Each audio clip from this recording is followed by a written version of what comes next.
कभी भूल के रामराज्य फिर मत ले आना। एक बार जो भूल हो गई, अब दोबारा मत करना।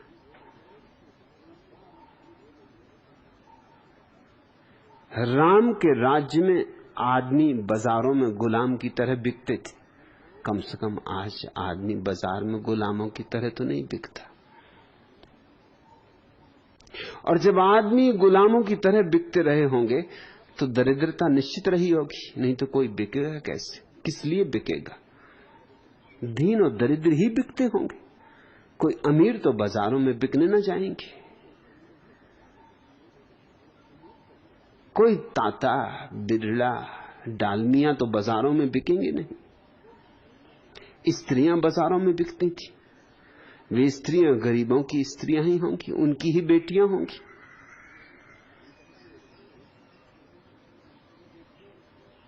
कोई सीता तो बाजार में नहीं बिकती थी,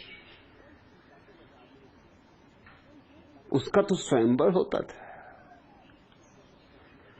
तो किन की बच्चियां बिकती थी बाजारों में? और हालात निश्चित ही भयंकर रहे होंगे, क्योंकि बाजारों में ये बिकती स्त्रियां और लोग, आदमी और औरतें दोनों, विशेषकर स्त्रियां। राजा तो खरीदते ही खरीदते थे, धनपति तो खरीदते ही खरीदते थे, जिनको तुम ऋषि मुनि कहते हो वो भी खरीदते थे। गजब की दुनिया थी। ऋषि मुनि भी बाजारों में बिकती हुई स्त्रियों को खरीदते थे। अब तो हम भूल ही गए वधू शब्द का असली अर्थ। अब तो हम, शादी होती नई नई तो वर वधू को आशीर्वाद देने जाते, हमको पता ही नहीं कि हम किसको आशीर्वाद दे रहे हैं। राम के समय में और राम के पहले भी वधू का अर्थ होता था खरीदी गई स्त्री, जिसके साथ तुम्हें पत्नी जैसा व्यवहार करने का हक है, लेकिन उसके बच्चों को तुम्हारी संपत्ति पर कोई अधिकार नहीं होगा। पत्नी और वधू में यही फर्क था। सभी पत्नियां वधू नहीं थी और सभी वधुएं पत्नियां नहीं थी। वधू नंबर 2 की पत्नी थी, जैसे नंबर 2 की बही होती है जिसमें चोरी चपाटी का सब लिखते रहते, ऐसी नंबर 2 की पत्नी थी वधू। ऋषि मुनि भी वधुएं रखते थे, और तुमको यही भ्रांति कि ऋषि मुनि गजब के लोग थे, कुछ खास गजब के लोग नहीं थे। वैसे ऋषि मुनि अभी भी तुम्हें मिल जाएंगे। एक मां अपने छोटे से बच्चे को कह रही थी कि बेटा तू 9-9 बजे उठता है। अरे ऋषि मुनि की संतान हो, ब्रह्म मुहूर्त में उठना चाहिए। ऋषि मुनि हमेशा ब्रह्म मुहूर्त में उठते थे। उस बेटा ने कहा कि नहीं मां, ऋषि तो कभी 8 बजे के पहले नहीं उठते, मुझे पता है, और मुनि भी कभी 9 बजे के पहले नहीं उठते। मां ने कहा तू ये कहां की बातें कर रहा है? उसने कहा मुझे मालूम, ऋषि कपूर 8 बजे उठता है और दादा मुनि अशोक कुमार 9 बजे उठते।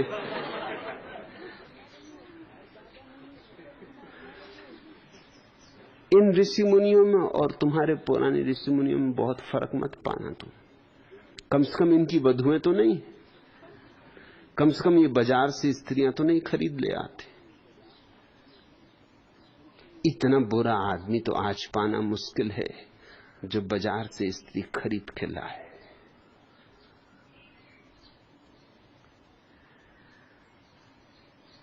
आज ये बात ही अमानवीय मालूम होगी, मगर ये जारी थी। राम राज्य में शूद्र को हक नहीं था वेद पढ़ने का। यह तो कल्पना के बाहर थी बात।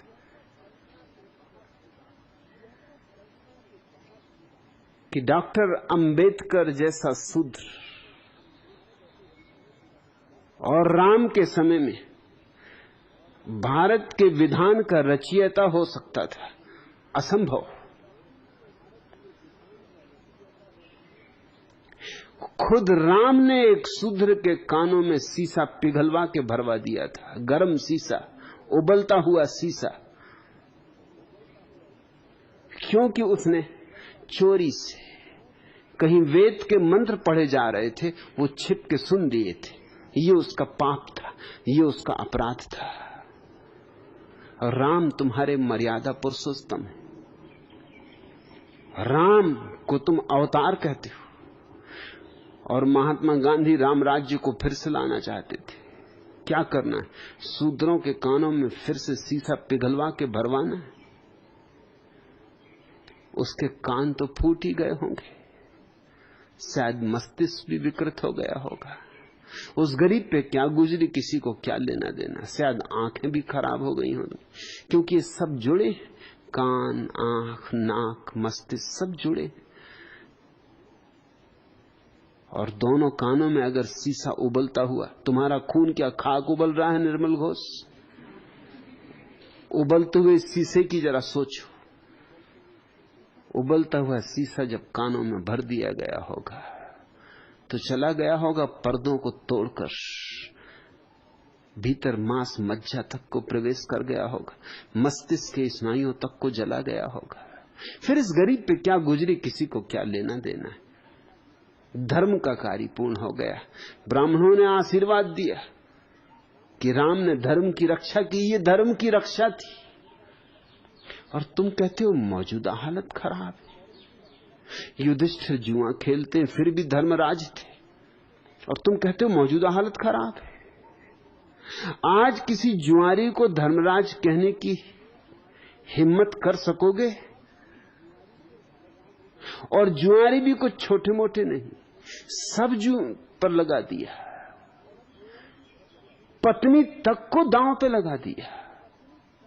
एक तो ये बात ही अशोभन है, क्योंकि पत्नी कोई संपत्ति नहीं, मगर उन दिनों यही धारणा थी, स्त्री संपत्ति। उसी धारणा के अनुसार आज भी जब बाप अपनी बेटी को विवाह करता है तो इसको कहते हैं कन्यादान। क्या गजब कर रहे हो, गाय भैंस दान करो तो भी समझ में आता, कन्यादान कर रहे हो, ये दान? स्त्री कोई वस्तु है? ये असभ्य शब्द, ये असंस्कृत हमारे प्रयोग शब्दों के बंद होने चाहिए। अमानवीय है, अशिष्ट है, असंस्कृत है। मगर युधिष्ठिर धर्मराज थे और दांव पर लगा दिया अपनी पत्नी को भी। हद का दीवानापन रहा होगा, पहुंचे हुए जुआरी रहे होंगे, इतना भी होश न रहा। और फिर भी धर्मराज धर्मराज ही बने रहे, इससे कुछ अंतर न आया, इससे उनकी प्रतिष्ठा में कोई भेद न पड़ा, इससे उनका समादर जारी रहा। भीष्म पितामह को ब्रह्मज्ञानी समझा जाता था, मगर ब्रह्मज्ञानी कौरवों की तरफ से युद्ध लड़ रहे थे।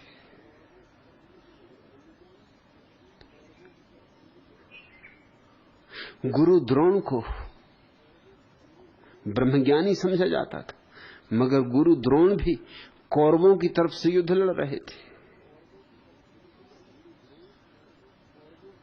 अगर कौरव अधार्मिक थे, दुष्ट थे, तो कम से कम भीष्म में इतनी हिम्मत तो होनी चाहिए थी, और बाल ब्रह्मचारी थे और इतनी भी हिम्मत नहीं। तो खाक ब्रह्मचरी था ये।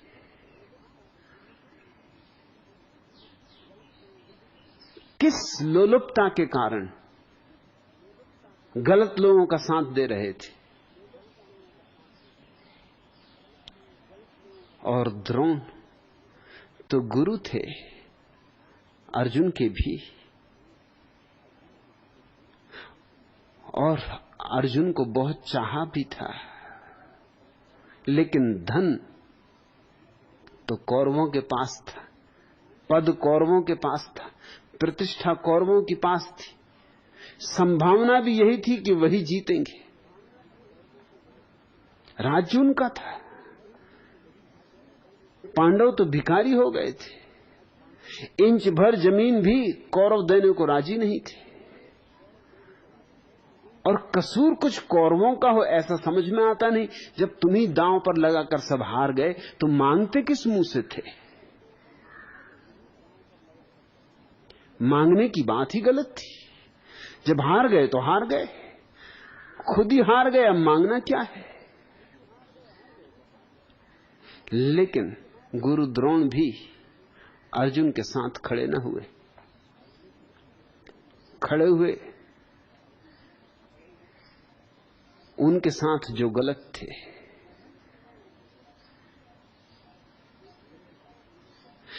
यही गुरु द्रोण एकलव्य का अंगूठा कटवा के आ गए थे अर्जुन के हित में, क्योंकि तब संभावना थी कि अर्जुन सम्राट बनेगा।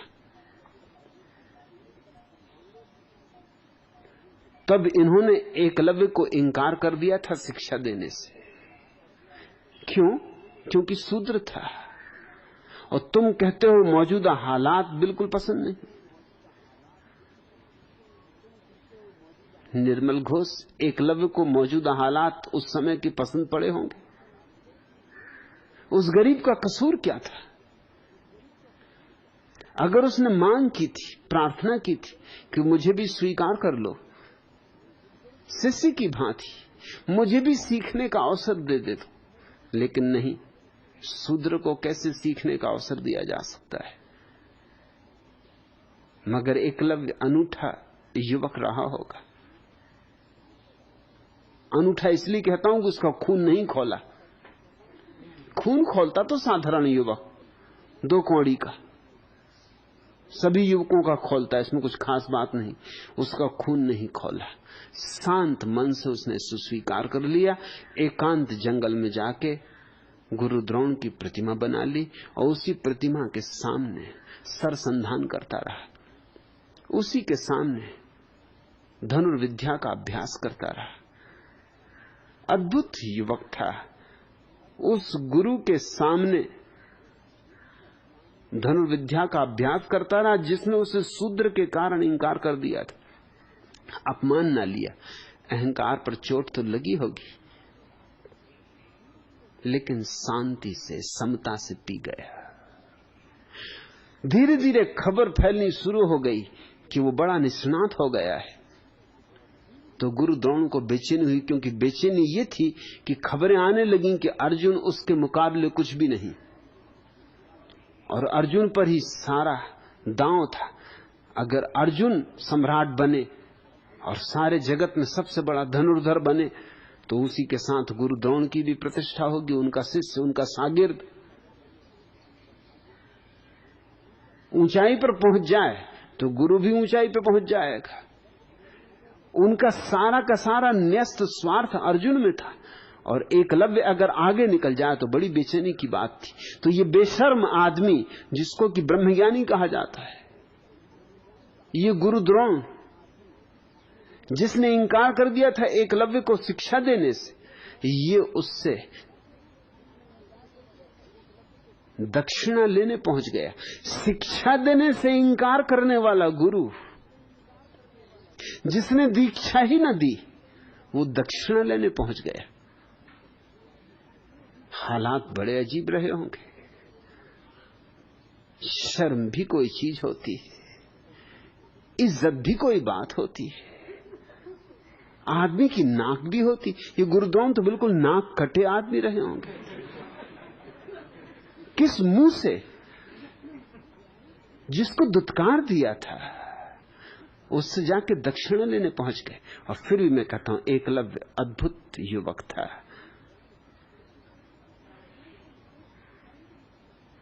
दक्षिणा देने को राजी हो गए। उस गुरु को जिसने दीक्षा ही नहीं दी कभी, ये जरा सोचो तो। उस गुरु को जिसने दुत्कार दिया था और कहा कि तू शूद्र है। हम शूद्र को शिष्य की तरह स्वीकार नहीं कर सकते।